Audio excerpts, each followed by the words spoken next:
tayo. Marathon po yung ginawa natin kanina na live, no? More or less, alam na po natin yung mananalo. Ito po, as of, pakita lang po natin, siyempre, ang tampok po dyan yung ating pong mga senatoriables. Ito po ang latest. Bongo po, 25.2 million. Pangalawa po si Bam Aquino, 19 million. De La Rosa, 19.3 million.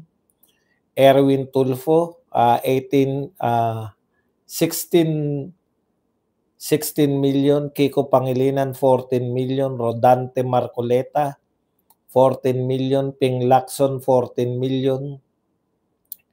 Tito Soto, 14 million. Pia Cayetano, 13 million. Camille Villar, 12 million. Aimee Marcos, 12 million. Lito Lapid, 12 million.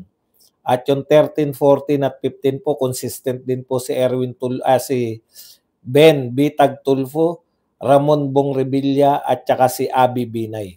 Okay. Siyempre, ang latest naman po sa Davao, panalo po si Pangulong Duterte. Iniiwan niya po yung kalaban, no? Si Pangulong Duterte po ay 600.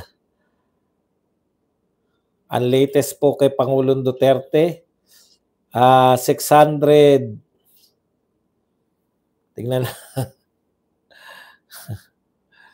Okay. Nagtataka po ako sa inyo, bakit po kayo nalulungkot? Nanalo po tayo. Rodrigo Duterte, 607,000. Samantalang ang kanyang kalaban ay 70,000 lang mahigit. Okay. Naka-off po ba? Hindi naman. Hindi naman siguro naka-off. Pero tignan na rin nga natin. Ako po nagtataka sa inyo, bakit feeling po ninyo ay talo tayo? Actually po, kung susuriin po natin, ito po ay Duterte vote, no? Ang nangyari po ay Duterte vote po ito. Sa maniwala po kayo sa hindi. Etong mamaya po papaliwanag po natin yan. Bakit po tayo ang nanalo rito, hindi po yung Marcos, no? Okay. Ayaw nyo mang maniwala, yan po ang katotohanan. Panalo po tayo. Teka lang, ayusin ko lang tong ating monetization. Na po natin ang lalabas no? Marami po tayong pinanalo. Usually po, ito pong okay, bakit po natin to sinabi? Bakit ko po sinabi na ito po ay Duterte vote? Kasi po nagkukwenta kayo ng ilan ba? O kung ilanan po, ganito po ilan po ba ang nanalo o so far? Ilan po yung nananalo, di ba? Na mga Duterte. So far po, ang mga Duterte po na nananalo dahil ay 5. Di ba? Si Bongo na number 1. Number 2 po si Bato. Ay number 3 po si Bato. At si Villar at si Camille. Si Rodante Marcoleta, pang-7. Tama ba? Pang-7? O pang-6 na pala. Nalagpasan niya na po si Lacson. No?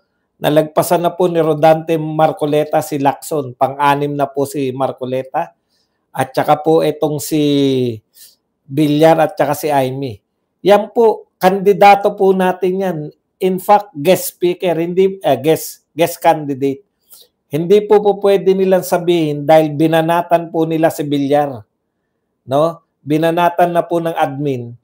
Si Aimee Marcos po, humiwalay na po doon sa alyansa.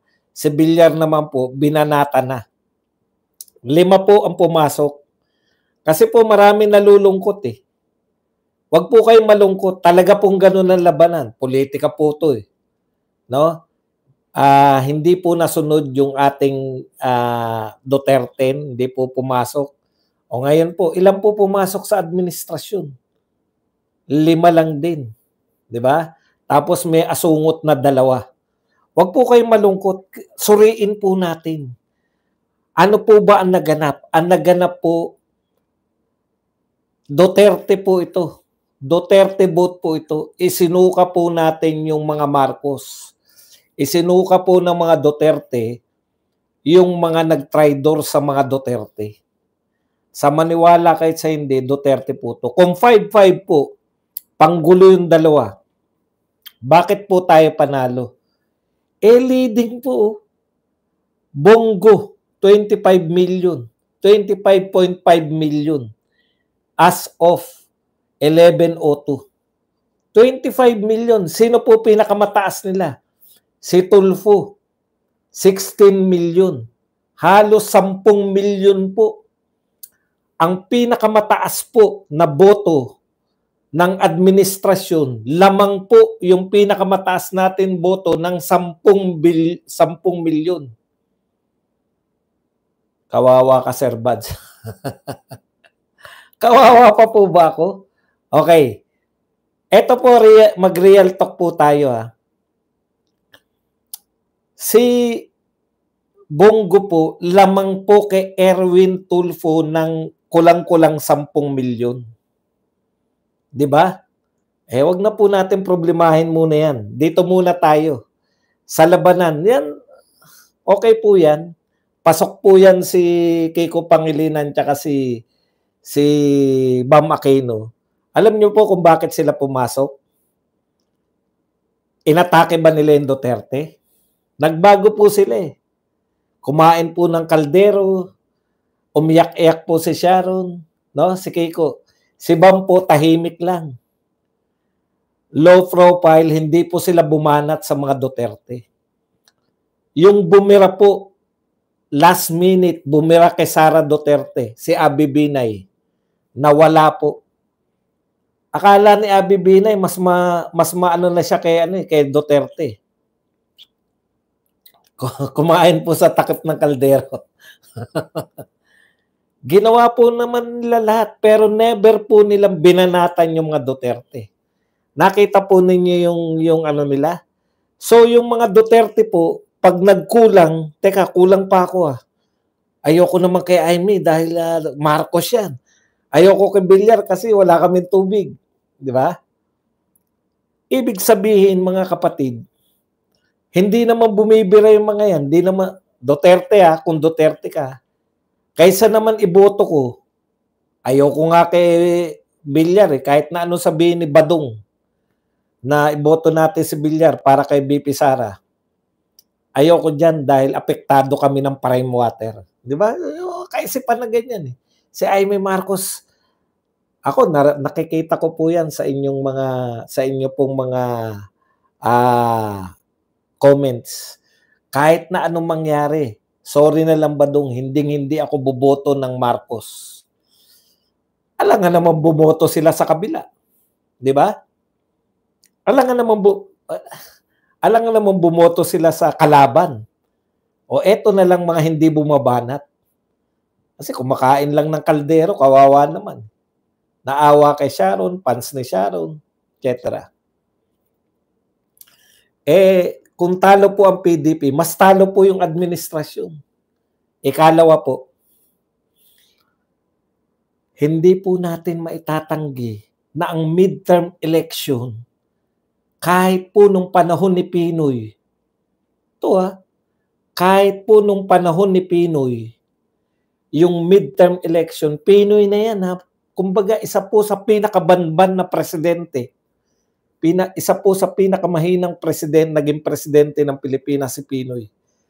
Kahit po panahon ni Pinoy, nananalo po sa midterm election ang mga bata ng presidente. Kaya nga si Tolentino bumaliktad eh. Di ba? Kasi sa sobrang talino ni Tol, inaral niya, mag-a-administrasyon ako kasi lahat ng administrasyon, panalo yan. Panahon ni Duterte, 0 po yung kalaban. Ganon po yun. No? Ganon po ang pagtingin natin dyan. Ito po, Hindi lang po tayo basta nanalo. Hindi lang po basta nanalo si Bongo. Tinambakan yung pinakamalakas, nangunguna lagi, yung pinakamalakas na kandidato nila, tinambakan ni Bongo ng halos 10 milyon. Hindi po threat yan si Kiko Pangilinan tsaka si Bam Aquino. Kahit sila po ang tumakbo bilang president at vice president ng mga dilawan, hindi po mananalo yan. Kumbaga salingkit lang po yan eh. Total, hindi, mamimili ka eh. Gusto mong kumpletuhin. Di ba? Utak, kumakain ng kaldero to. Baka naman, isa naman iboto ko yung si Abalos. Tignan po ninyo, yung mga kinamuhian po ng mga Duterte. Yung lantad na inayawan ng mga Duterte. Laglag po. Una na si Tol. Si Abalos. Kahit na anong gawing pera ni Abalos, ang daming ginastos ni Abalos, laglag. Yung dalawa mautak. Si Camille Villar tsaka si Aimee Marcos. Ha? Sa huling-huli, isinalba nila yung sarili nila. Huwag na tayong magbulahan. Ginamit nila si BP Sara. Ngayon, gagamitin sila ni BP Sara. Gamitan lang ang politika. Di ba? Alam din ni BP Sara, malaki ang chance ng mga to na manalo. Kaya sila inendorso. Kaya nga po, more or less, yan na po yung magiging resulta niyan. Di ba? Okay. Bakit po ito Duterte vote? Nakita niyo naman po, iniwan po ng Duterte, no? Iniwan po sa Davao City. Pinagmamalaki po nila yan. Tameme na ngayon lahat na nagmamalaki. Natapos na raw yung dynastia, binuhusan po. Yung mga taga Davao siguro, alam po ninyo yung sinasabi, binuhusan po ng ano riyan, sa Davao para manalo yung manok nila. Pero wala po yan, no? Okay, isa-isa lang po. Isa-isa lang po problema. Dito lang po muna tayo sa lutasin muna natin yan. Naniniwala ba kayo na Duterte vote po yan? Naniniwala po ako. Marami pong hindi dapat manalo na congressman. Pero dahil sikat po yung mga yan. Si Dan Fernandez, sikat yan, di ba? Imagine niyo natalo siya at natambakan. Lantad na lantad. Lahat po ng lantad na kalaban ni BP Sara. Si Abante, delikado. Si Chua Tano, very close. Talagang wala lang. Kapatid lang niya ito. Di ba? Parang ganun lang. Kung mabigat-bigat siguro yung nakalaban ni Chua, baka laglag pa yan. Marami po nanalo. Dahil lang sa si BP Sara ay mismo. No? Si Gwen, nakita nyo naman po. Ito yung mga nakita ng mga Duterte supporter na nag-traitor eh. Actually, hindi ko po kilala si Barry Cuatro eh. Never heard ko po. Kaya nga sabi ko, pucha, paano nangyari yun? Malakas ba talaga yan? O di ba? Si Gwen. Tapos, yun talaga yung number one. Number one talaga. Tapos sa party list din, number 2 yung Duterte yun. Di ba? Hindi ko alam kung pang-ilan yung ipanaw. Dati po walang pumapasok eh. Duterte yun lang po eh. Isang kandidato lang natin eh. Ng party list, isa lang po eh. Ngayon may PPP, baka ipanaw kung, hindi ko po alam kung pang-ilan yung ipanaw. Pag mga naka 200, 300,000 din yan, pwede rin pumasok yan. Pwede rin magkaroon ng congressman yan. Talagang yung mga lantad na kumalaban. Pwera na lang yung mga walang mga kalaban talaga. Katulad nila ako. Wala talagang kalaban eh. Anong magagawa mo doon kung walang kalaban, di ba? Okay. Talagang ganun eh. Mahusay sumayaw eh.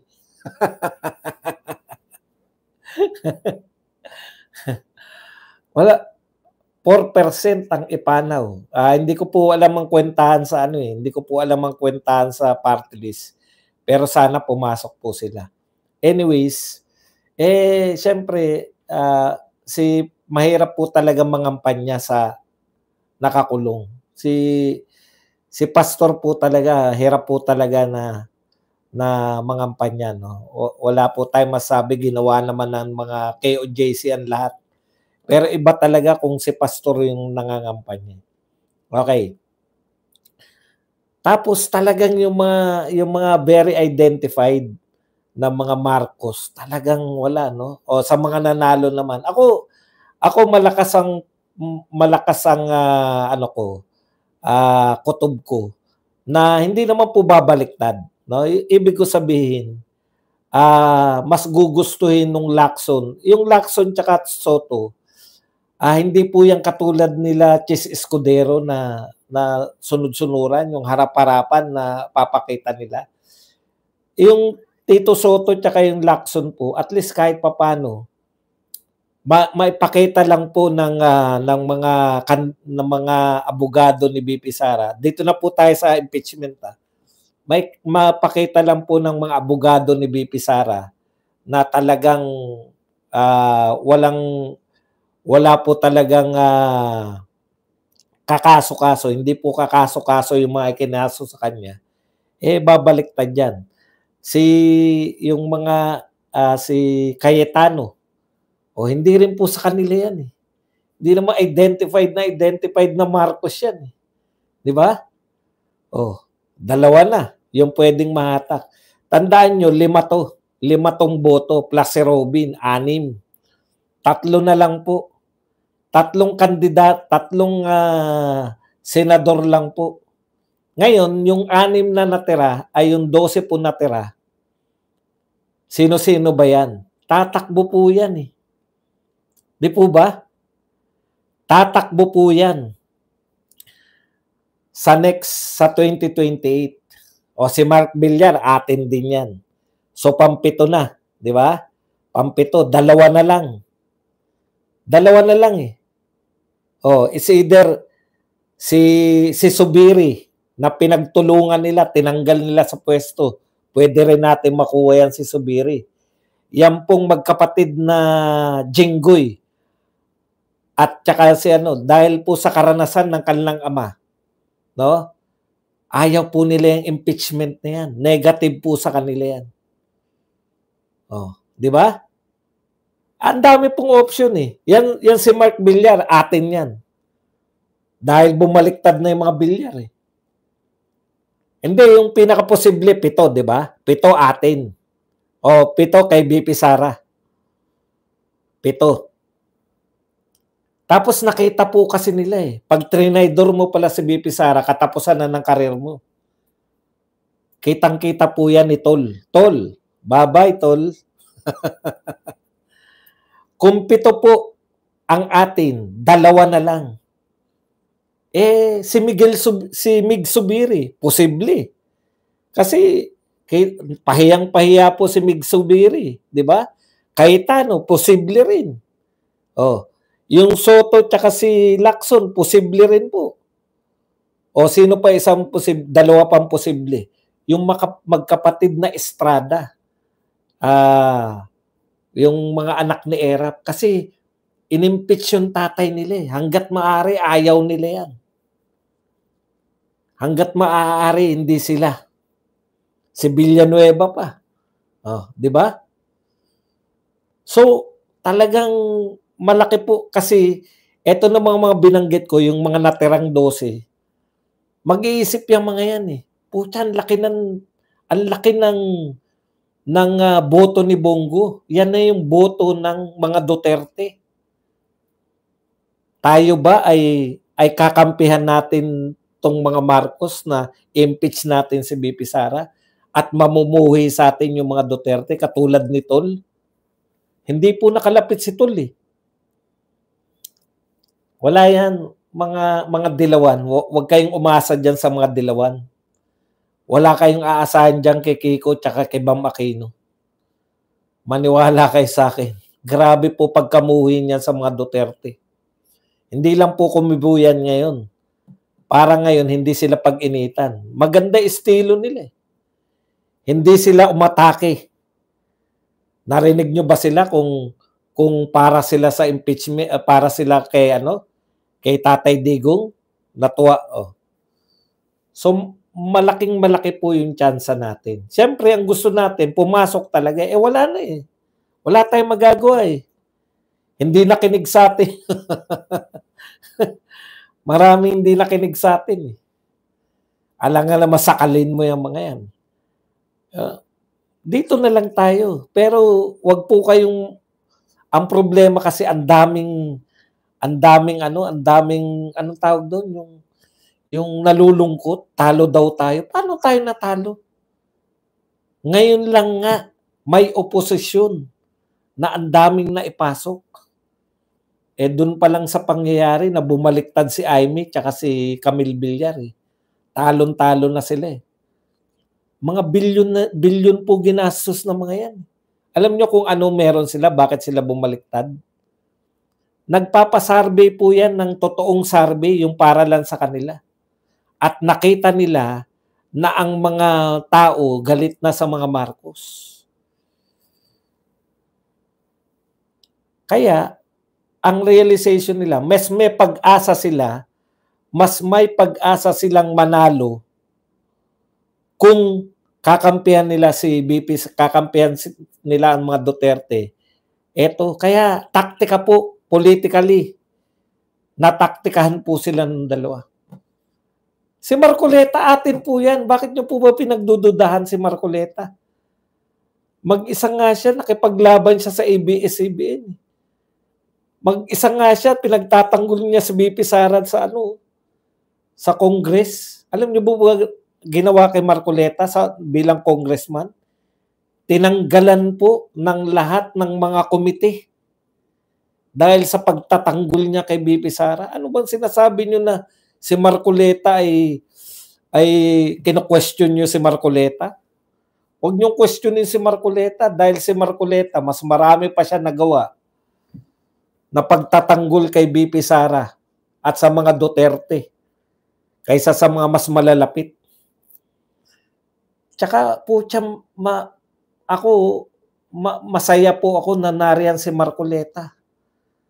Kung paano niya po single-handedly dinurog ang ABS-CBN. Kung gaano siya kagaling mandurog sa ABS-CBN. Ngayon po makikita niyo bilang judge kung paano niya dudurugin itong mga congressman. Bawi-bawi po yan. Ngayon, judge na siya. Winalang hiya siya ng mga yan. Tinanggalan siya ng mga committee.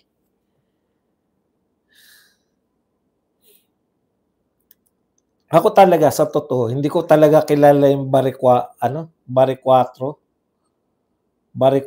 ng Cebu. Hindi ko po talaga siya kilala. Kaya ako po, naniniwala po ko, Duterte vote po ito.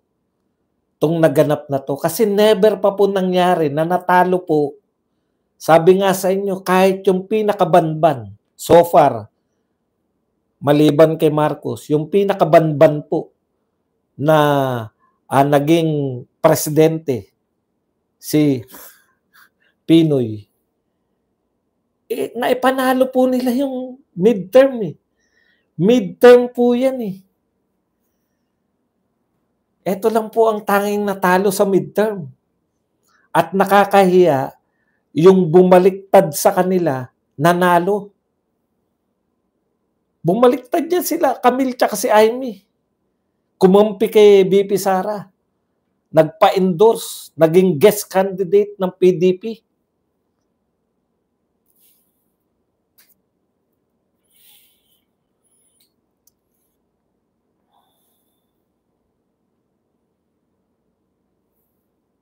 Meron pa naman talaga next time. Bakit? End na ba ng career nila? Si Jimmy tsaka si bata pa naman, magaling naman si Atty. Vic Rodriguez.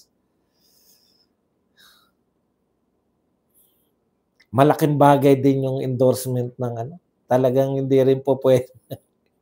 Hindi, magaling talaga. Ang gusto ko lang sa ginawa ng INC, Ito po ang gusto ko sa ginawa talaga ng INC.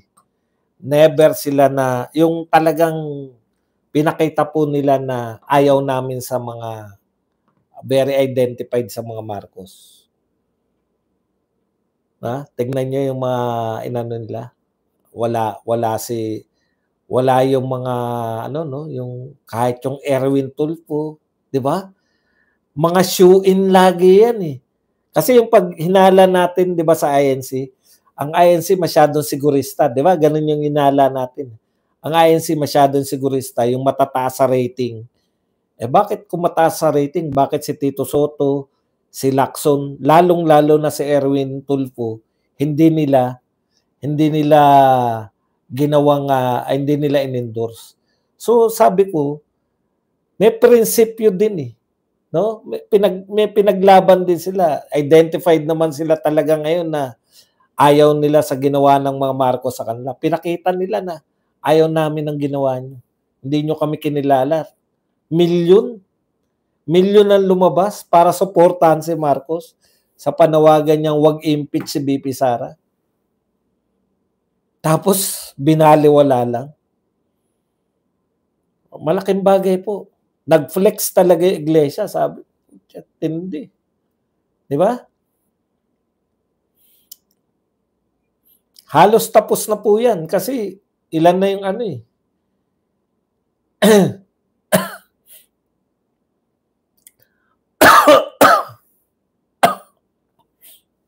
Pwede po. Di ba? Pwede po sila.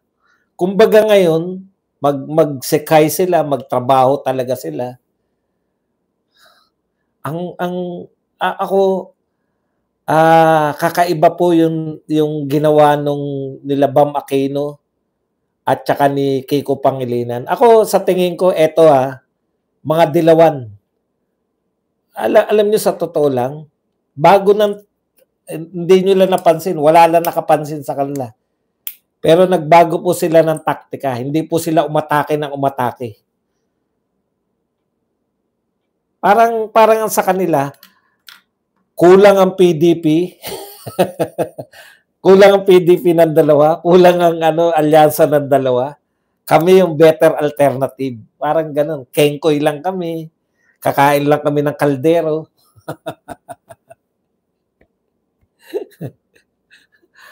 Nagpa-low profile sila na hindi kami umaatake. Hindi sila umaatake sa mga Marcoses. Hindi rin sila umaatake sa mga Duterte.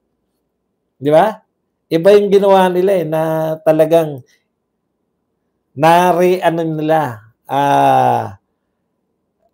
anong ginawa nila sa sarili na ni-repackage na ang mga dilawan. Kasi dati, di ba, atake lang sila eh. Atake lang sila na atake. Kaya yung mga tao, kulang pa ako ng dalawa. Halimbawa, PDP. Binoto mo Duterte. Kulang pa ako ng dalawa. Ayoko naman dito kay Aimee. Manggagamit to. Si Villar, apektado ako ng tubig nito. Ito na lang. Ito na lang. Di ba?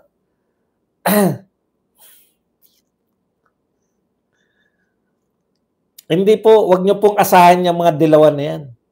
Hindi po yung mga dilawan na yan, wala kang aasahan dyan. Sasabihin nyo na papabor yan kay BP Sara sa impeachment. Kalokohan. Never ko pong aasahan ng mga dilawan. Ibang klase po. Parang si yan. Ngayon nanalo na yan. Parang si Kiko magiging babaeng yan.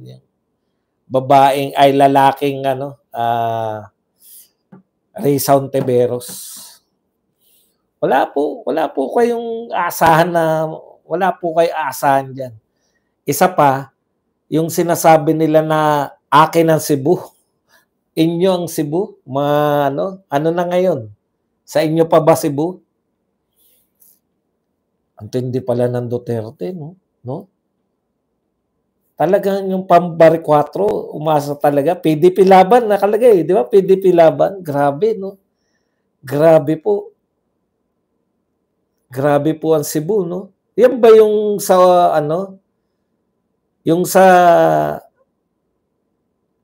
in-endorse ni Tatay Digong noon-noon pa? Sila ba yun? Sila ba yung mga taga Cebu? Mandawi ba? Sa Mandawi? Hindi kasi ako nakapunta ron eh. So yun sa Mandawi na naroon sila pati yung... O sa Mandawi ba, panalo rin tayo, PDP? Sila pala yun. Yung akala ko, paano nyo tatalunin? Iniisip ko nun, kahit ba endorse to ni Tatay Digong, mananalo ba to kay ano? Mananalo ba to kay Gwen Garcia? Sa isip ko eh, kasi alam ko talaga, ang lakas eh. Yun po talaga, ibang klase pala, no? Mahal na mahal. Maraming salamat po sa mga taga Cebu. Hindi po kayo nadala. Alam nyo, sa totoo lang, tama po yung ginawa nyo. Kasi pinagluloko kayo eh. No? 20 pesos na bigas ibinenta sa inyo isang araw. Alam niyo yung ano, ang tawag ko diyan, budol vote. Yan po ang budol vote ng mga taga Cebu. Hindi na kami papayag, sabi ng mga Cebu. Hindi na kami papayag na inuuto nyo kami. 2 beses na, 25 pesos na bigas isang araw.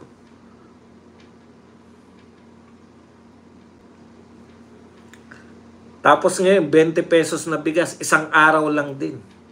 Uy, congratulations sa atin. Sa Bat-Aratilis, 1,000 rin tayo. 1,000 rin tayo. Yan, niloloko, inaano nyo kasi yung tao eh.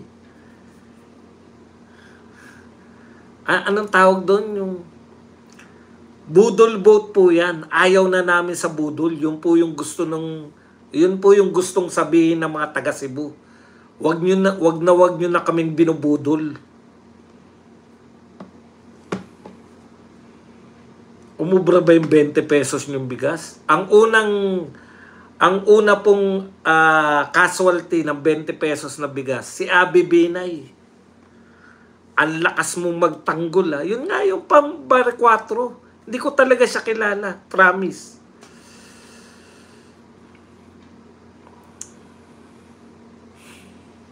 Yan po. Yung mga bumalimbing po. Tsa, si Gwen. Yung anak niya. Spokesperson yan. Yung anak ni Gwen. Spokes po yan ni ano. Ay, yung asawa ba? Yung asawa ba natalo din? Bigay mo nga ng link. Ano, nariyan ka pa ba? Yung aking field reporter, nariyan pa ba si, gising ka pa ba, Minandro? Pakibigyan mo nga ng link. Kung sa Cebu, i-review natin, Minandro, yung mga congressman, yung asawa ni yung asawa nito ni, talo rin ba o nanalo? Yung asawa nito ni, ni anak ni Gwen. Si Prasco, mo nga field reporter ko. Kaya natin, no? Kaya pala natin tapatan nyo.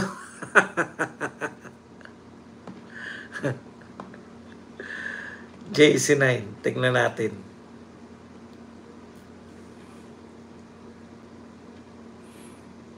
Talo si Mansano, buti nga. End na yung nyo. Bari 4, Pam, Vice Governor. Grabe, 1 million. Ang boto ni Bari 4, 1 million. Garcia, Gwen, 693,000. Butya, hindi na talaga makakahabol. Yung mga provincial board member to eh. Yung yung congressman yan. Garcia Karen, wala kasing kalaban, panalo. Shimura, Cariaga, 4th District, 6th District, wala rin kalaban. Panalo pa rin yung Prasco Duke. Durano Mix, talo. Grabe. Talo pala si Durano. Calderon. Talo rin yung Duterte. Oliva. Uwano Dizon, Lollipop. Si Gwen lang talo. Panalo si Mandanas versus Yan. Gusto nyong gawing mag-ina.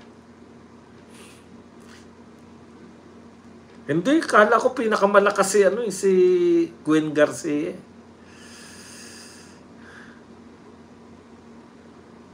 Si Gwen lang natalo. Trillanes update. Olat si Trillanes. Tinambakan si Trillanes eh. Pero i-update na rin nga natin yung mga buhay, mga field reporter natin. Paki-update nga rin po natin si Trillanes. Yan pala isa si Trillanes, di ba? Oh. Sabi ng iba, meron pong nag-ano dito. Bakit hindi mo sinasagot yung mga atake ni Trillanes?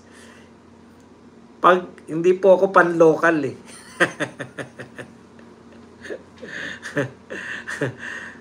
Sa mayor na lang kako, hindi naman nanalo yan eh. Di totoo nga. Talo talaga. Kaya talagang ito po talaga ay Duterte vote po talaga to. Kung hindi pa rin po kayo maniniwala, tignan nyo na lang yung number 1. No? Ito po, City of Caloocan, latest. Along Malapitan, 333,881. Trillanes Antonio, 222,643. Konti lang pala lamang. 100,000 lang. 100,000 lang pala lamang.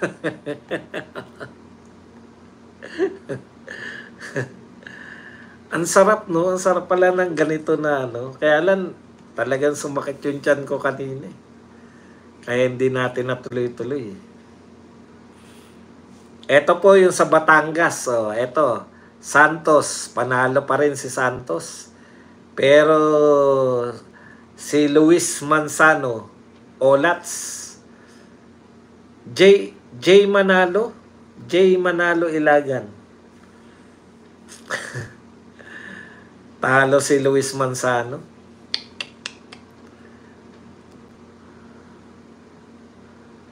Provincial board, wag na yan. Yung mga mga congressman. Lebiste, talo si Eric Buhain. Panalo pa rin si Luis Trojinki. Nadaan tayo sa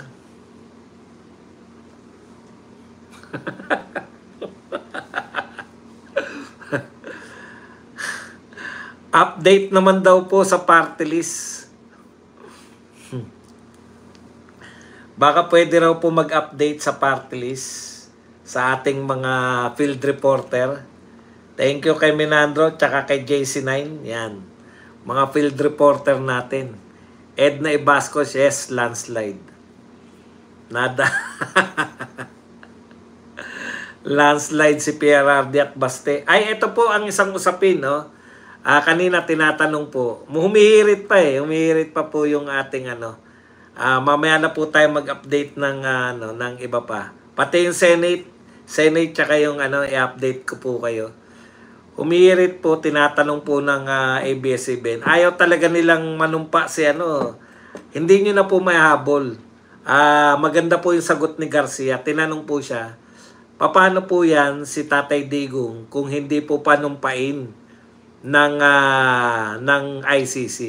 Alam niyo, napaka-technical po nila. Hindi pa rin po uupo si Mayor bilang Mayor si Nograles.